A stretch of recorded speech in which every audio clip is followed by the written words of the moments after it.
সেই বিগত দিনে কবির হোসেন একটা প্রতিমন্ত্রী ছিলেন।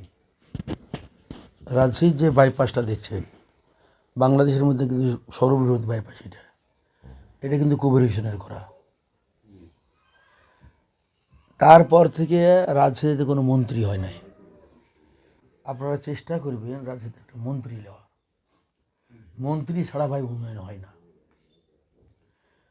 এতদিন আওয়ামী লীগ ক্ষমতা ছিল, আওয়ামী লীগও কিন্তু কোনো মন্ত্রী দেয় নাই এখানে। কে প্রতিমন্ত্রী ছিল আওয়ামী লীগ? শাহরিয়ার রাজশাহীর লোকাল লোক, কোথায় বাগাতে পড়ে থাকতো, সে বাগাতে করতেছে। রাজশাহী লোকাল মানে সদর আর পবা, এটা হলো রাজশাহীর লোকাল। রাজশাহীর উন্নয়ন করতে হলে কী যেগুলো উন্নয়ন করতে হবে সেটা এই এই এই দুটোর সাথে জড়িত, এই দুটোর সাথেই জড়িত সমস্যা। এই জন্য আপনাদের মনির ভাই অনুরোধ করছি, আপনারা সবাই জোটবদ্ধভাবে চাকরি হোক রাজশাহীতে একটা মন্ত্রী নিতে হবে। রাজশাহীতে মন্ত্রী না থাকলে কিন্তু উন্নয়ন হয় না। আমি ঘুরে ঘুরে দেখেছি, বহুত ঘুরে দেখেছি। একটা মন্ত্রী মানে গোটা বাংলাদেশ, একটা এমপি কিন্তু গোটা বাংলাদেশ না, একটা মন্ত্রী মানে গোটা বাংলাদেশ। সে যে মন্ত্রণালয়ের লোকে হোক, সে সব মন্ত্রণালয়ে সে কাজ করবে।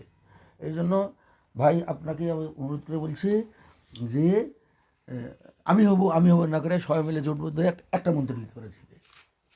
নবগঞ্জে মন্ত্রী হয়, রাজশাহীতে মন্ত্রী হয় না। কথা হইল? ঠিক আছে, ধন্যবাদ।